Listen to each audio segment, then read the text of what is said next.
Okay. Can you see me now? Yes, we see you now. Greetings. Greetings from America to Lagos, Nigeria. How are you doing today? Fine, thank you. Fine, thank you. So everybody, this is, and I have been practicing, so tell me how good I'm at this. All right. Yanfe Owala. Okay. Bode Ibitoye. Right. Was I good? Okay. You are good with the Ibitoye. You are very correct with the Ibitoye, but the two other names was blunder. Okay, you please unblunder me. Okay, so my name is Ayofe Oluwa Ogunbode Ibitoye. So the Ogunbode is actually my father's name, and immediately I got married, I had to add another one, Ibitoye. So yes, so my name is Ayofe Oluwa Ibitoye for sure. Or you can call me AY for blunder's sake. And we will be calling you AY. I was calling you Ayanfe, but AY is even easier. So thank you so much for that. So on August 23rd of this year, I had the honor and privilege of speaking with AY on who joined me on a Zoom from her print shop in Lagos, Nigeria, where she is the managing partner and the director of print production for Print Street, which is the company. And her energy and positivity was just so contagious. Her passion popped off the screen, and her story was so big and bold that by the end of our call, I was a super fan. And I am so excited to introduce AY to all the girls who print and the global citizens of the printiverse. So let me try to do this. Welcome, Cabo. And Kaal, good evening. Yes, am I close in Yoruba? I looked it up. Close. Okay, tell everyone. How do you say welcome? I'll say Ekabo. Ekabo. Okay, I was close. Yeah. Yes. So for good evening, I would say Ekale. Oh, Kaale. Okay, I'm seeing what I did. I put the extra A there. Okay.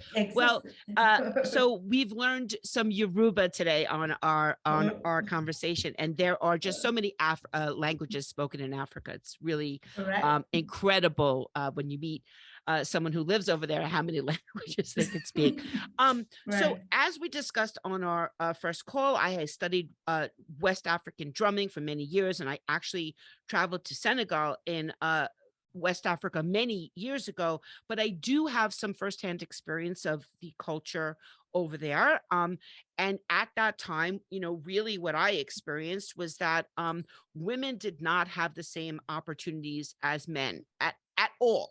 And they were relegated to, I guess, what we would refer to as traditional gender-based roles, family, home, a lot of cleaning, jobs that we typically genderize as women's jobs. So when I first read your profile and saw that you were the managing director of a printing company in Lagos, Nigeria, I immediately knew that you were strong, that you were determined, and that you could literally navigate any obstacle in your path. So with all that being said, and it was a lot, why did you choose the printing industry as your profession? And please share your journey to becoming the managing partner of Print Street. All right. Thank you so much, Deborah Corn. Thank you for having me here, everybody. And I'm privileged and honored to be here. So basically, my name is Ayofe Oluwa Ibitoye already. I told you that. And people call me the billionaire printer. And I'm a Nigerian, I'm married. And basically, I would say that my journey started from childhood, like age seven-ish. So I carry a lot of books at some times when I was growing up. And there was a time, and my father is actually a very, very futuristic man. He looks at it like, okay, this is Africa, where in the future, if you don't have more than one source of income, you might be out of the line totally, like you might end up poor. So he wanted to educate us school-wise, and he also wanted us to have a skill, at least to have something doing with your hands, because there is a Yoruba adage that says that whatever you do with your hands will stay longer with you, right? So it's like a family tradition for us to have a skill aside schooling, all right? So I'm the third born of 5 children, and I'm the first daughter. I have 2 elder brothers and 2 younger sisters, so I'm kind of in the middle, you know. Everybody has a skill. Even till now, we all keep learning more to also, you know, be able to build that wealth around our family. So I began learning printing at age 12. At that time, I was in GSS2, and because we use junior secondary school and senior secondary school here in Nigeria, so I was in GSS2 at the time. So I did that all through my secondary school years, and that's about 4 to 5 years. So I learned printing for 5 years, firsthand in a printing press as an apprentice, and I was the only female in the midst of 6 guys. And it was very, very adventurous. You know, the ups and downs, you know, you're a female, you can't touch this. You're a female, you can't do this. This is too powerful for you to handle. This is too strenuous for you to handle. You can't do this because you're a female. And all these obstacles, I was able to win over them with my strength, sometimes physical fights with some guys. Really? Yeah, you know, that no, don't tell me I can't, all right? So, and my entry into the print industry was kind of not motivating in a way, because in Nigeria here is only one school in the whole Nigeria right now that offers printing as a course.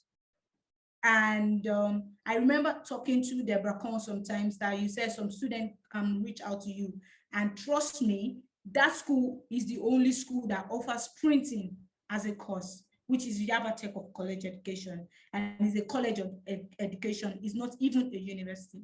It's actually not encouraging for us to say that we want to be a printer that way, all right?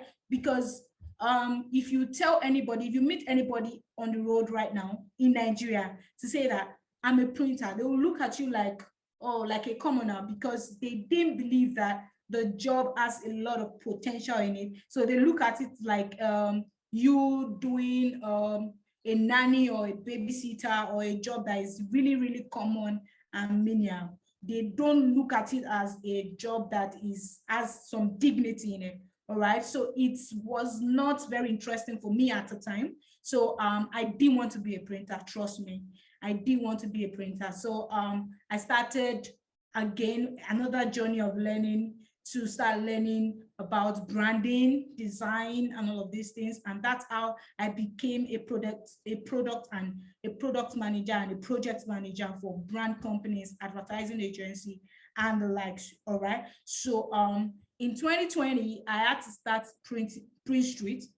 So I started Print Street in pandemic, because some of my friends, they want to do some little package for people that are not privileged to fend for themselves.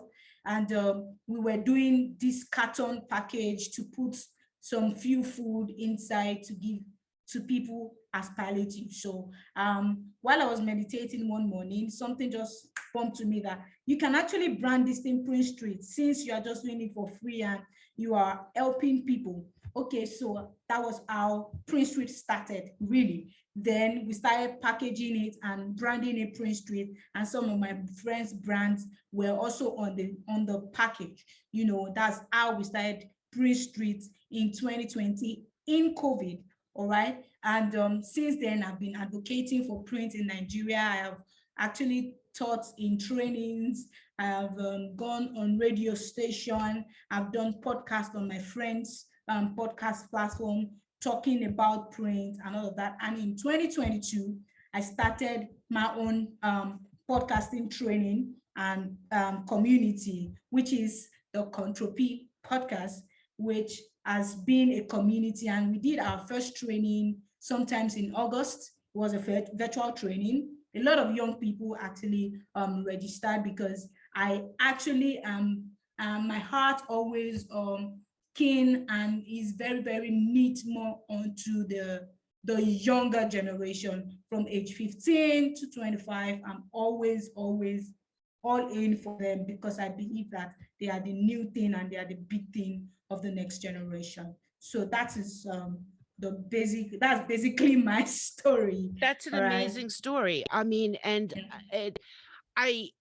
I mean, just in your telling it is amazing, but if people truly understood what you were up against being a woman trying to have a job like this, it is, try to picture the United States in like 1950s. And I say that with all due respect, AY, but it's like that, like, I want to get a job. No, your job is to be the mother and stay at the house. That is not your job to go have a job. So it seems like your dad was a very major influence on you having that strength to be big and bold, which is our theme today, to say, no, I can do this. And to your point, even fight about it if you have to take not only to take a seat at the table, but to make a seat at the table.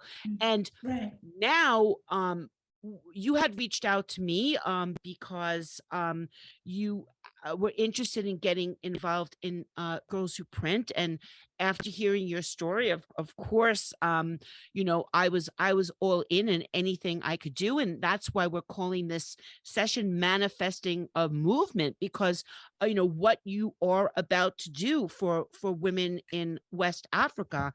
So can you tell everybody, because by the way, AY doesn't do anything without a strategy. I've received multiple proposals from her with great ideas, but Ayan Fake, that sometimes I call Yvonne in my head, is like That's me. good. She's a dreamer. So she goes right to the biggest manifestation of what it could be.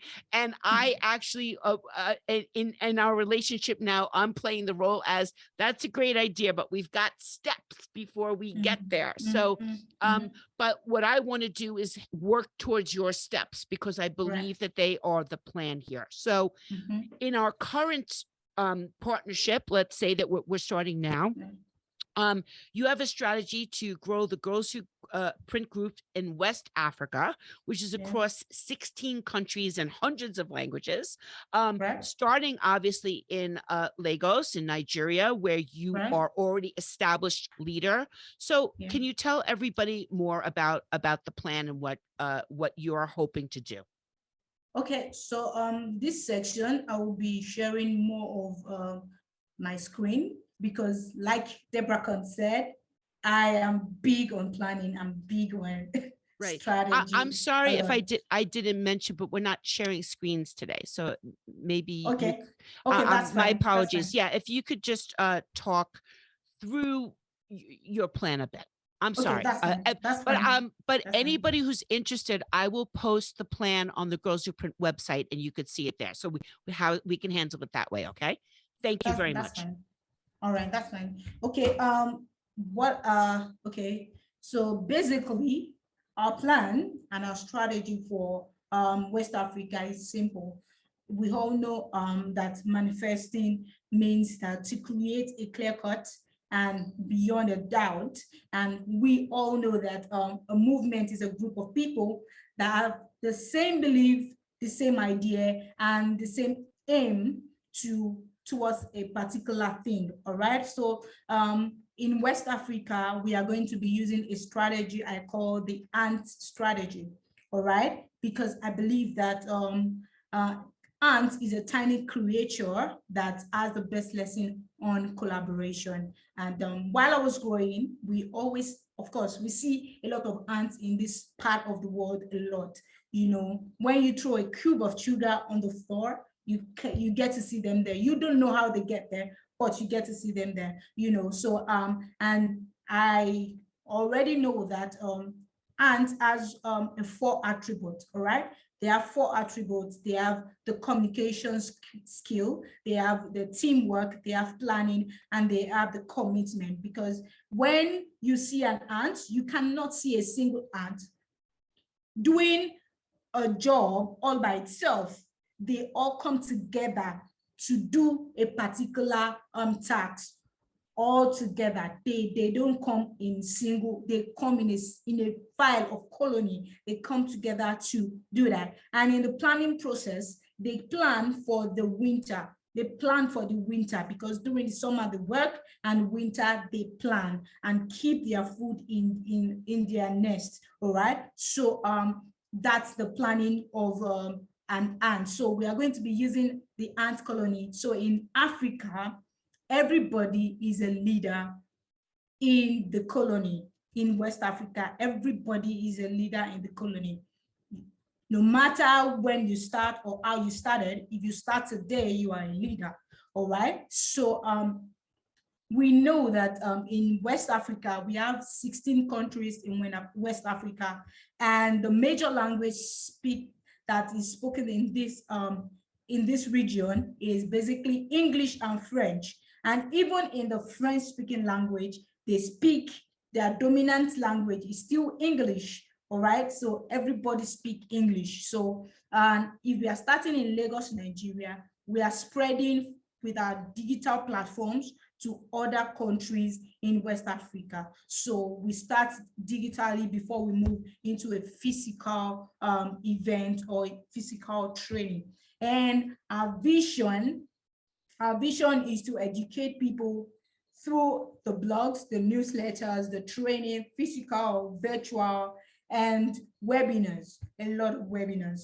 Then community, our vision is to create this community of women that are strong, they are bold, and they are actually going for their dream and coming together to tell their stories. Every time we get to meet, you tell your story, you tell your strategy, you tell us what you have learned in the last projects that you did and all of that. So advocacy, that's our vision. So we advocate for people, for women that really doesn't have this voice to talk for themselves, really doesn't have this voice to start by themselves. Because I remember 2019, was it 2019? No. I remember last year I was going to quit my job, like I was going to quit Prince Street totally, because I wasn't there was no sales, right? The sales manager would go out every time and people are not forthcoming to patronize us. I was going to quit because there was no salaries to pay and all of these things. So what kept it going was actually a community that was the community of girls that actually thrive in Africa. They call themselves Girls Who Leads Africa, and SLA, SELA, that's what they call themselves. You know, they just, I was just on their clubhouse one day, and they were all talking about their obstacles and their challenges, everything they have gone through in business, and how they have overcame it with positive mindset and growing and just being patient with the process. And that actually made me whole in a way. All right. So there are a lot of females out there right now that actually cannot advocate for themselves. They are already tired. They have mental health issues. They have financial issues. They have a lot of issues. Sometimes it might be marital issues for some people, you know, and maybe they got married to the wrong person that was always say that you have to do this is the work of a woman, and this is not the work of a woman. You know, there are a lot of ladies out there. So by 8 years, our game plan, by 2030, we plan to raise leaders. Then leaders will train members, reaching out to them in smaller groups, community services, supporting small businesses, and also through virtual and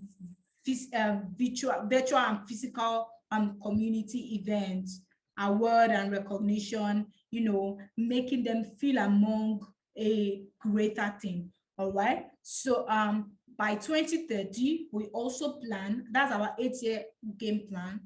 by 2030, we plan to have our own Girls Who Print documentary series, maybe on Netflix or on Prime, Amazon Prime, or any platform that is streaming at that time. So that is our 2030 game plan. Then I believe that decision makes us start, and discipline makes us stay consistent. This is my belief, and this is basically our strategy for West Africa. Thank you. I mean, you are just so inspiring. I think we might be able to get that, at least some of that documentary going before that. My goal, obviously, is to support you every possible way I can. We certainly have a lot of partners out there who are members of global organizations. We actually had my Mon Ami, Stephanie, is in the chat right now. She is in Europe, and she mentioned a program that Canon is doing across Africa. So maybe there's a way we can start tying everybody together, and Girls Who Print in America, let's say the mother organization, will be helping the motherland too, with technology and podcasts and reach and awareness. But none of it would happen if you hadn't been big and bold and reached out to me and said, you didn't reach out to me like other people reach out to me. You reached out to me, you said, I want to make a difference. I want to be that pipeline for women in my country and in West Africa. And as we know, eventually the world. And I just cannot thank you enough for that. You actually inspired South Africa to get involved as well. So as Kristen Mento will be heading up Girls Who Print South Africa. So we'll hook you guys up and we'll start there. And after this event, I'm going to work on Europe and Asia and, see what we can get there. And then we'll start getting some cross pollinations between all the continents, as you mentioned to me in your last email. So just thank you so much for everything, for being you, for being big and bold. Please, we've been sharing a link to your LinkedIn account, but if you want to put a link into links in the chat for all your social media and your website and your podcast and everything you're doing at Central PL, what is it? Central, the Control P, my because you have it written as computer thing. That's why I said Central. But it's Control because I have a Mac, so it's a little PC for me. But thank you so much. How do you say goodbye in Yoruba? Odabo. Odabo. Thank you so much. Thank you. I'm going to actually pull Sandy Hubbard up now, and if you don't mind, just turning off your video and your audio. And thank you again so much for your participation. All right, thank you.